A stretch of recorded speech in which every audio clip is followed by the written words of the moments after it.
একটা শাকচুন্নি ছিল। সেই শাকচুন্নিটি খুবই মারাত্মক শক্তিশালী শাকচুন্নি ছিল। সেই শাকচুন্নিটি তার মায়াবী ধনুষ দিয়ে সেই হাঁসগুলিকে সে মেরে মেরে মেরে মেরে খেত। সে মায়াবী ধনুষটি খুবই শক্তিশালী ছিল।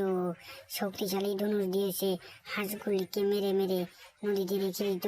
আর তার ছিল একটা কুকুর, তার ছিল একটা মায়াবী কুকুর ছিল। সেই কুকুরকে দিয়ে সে হাঁসগুলিকে ধরে ধরে নিয়ে নদীর ধারে রেখে দিত। খুবই মায়াবী শক্তিশালী ছিল সেই কুকুরটিও।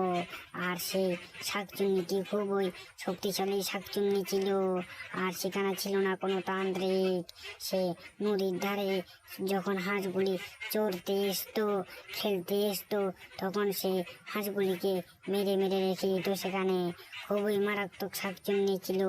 আর তার মায়াবী শক্তি দিয়ে ধনুষের মাথায় আগুন ধরিয়ে দিত, আগুন ধরে দিয়ে হাঁসের গায়ে মেরে দিত। তারপর হাঁসগুলি গায়ে লাগলে সে হাঁসগুলি নদীতে পড়ে যেত।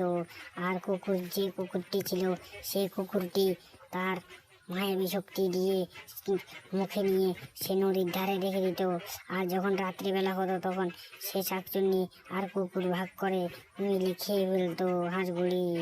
আর সে তার কাছে ছিল একটা ধনুষ। ধনুষটি যে খুবই শক্তিশালী ধনুষ ছিল। সেই ধনুষের মাথায় সে আগুন ধরিয়ে দিত, আগুন ধরিয়ে দিয়ে তার হাঁসের গায়ে মেরে দিত শাকচুন্নিটি। খুবই শক্তিশালী শাকচুন্নি ছিল। তার শক্তি কোনো অভাব নেই তার কাছে। আর তার মায়াবী শক্তি দিয়ে আর তীর আর ধনুষ নিয়ে আসতো। মায়াবী শক্তির দ্বারা আর তীর আরো ধনুষ নিয়ে আসতো। সেই মায়াবী শক্তির দ্বারা তার ধনুষের মাথায় আগুন ধরিয়ে দিত, আগুন ধরিয়ে দিয়ে খুবই হাঁসের গায়ে মেরে দিত। হাঁসগুলি যখন উড়ে আসতো তখন এই সুযোগ বুঝে হাঁসের গায়ে মেরে দিত। আর বলতো, হি হি হি, হা হা হা, আজকে আমি খুব খুশি, আমি আজকে হাঁসগুলি খেতে পারবো। এভাবে সেই শাকচুন্নিটি বলতো। আর হাঁসের গায়ে তীর ছুঁড়ে মারতো, হাঁসগুলি পানিতে পড়ে যেত। তারপর সেখান থেকে কুকুরটি তুলে নিয়ে যেয়ে নদীর ধারে রেখে দিত। তখন শাকচুন্নিটি আর কুকুরটি ভাগযোগ করে তারা খেত।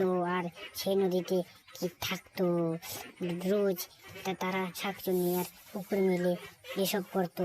খুবই শক্তিশালী শাকচুন্নি ছিল। সেই শাকচুন্নিটি তার প্রয়োগের দ্বারা তার ধনুষ নিয়ে আসতো। সেই ধনুষ দিয়ে হাঁসের গায়ে মেরে দিলে সেই হাঁসগুলো জলে পড়ে যেত। খুবই শক্তিশালী শাকচুন্নি ছিল সে, তার কোনো প্রভাব নাই।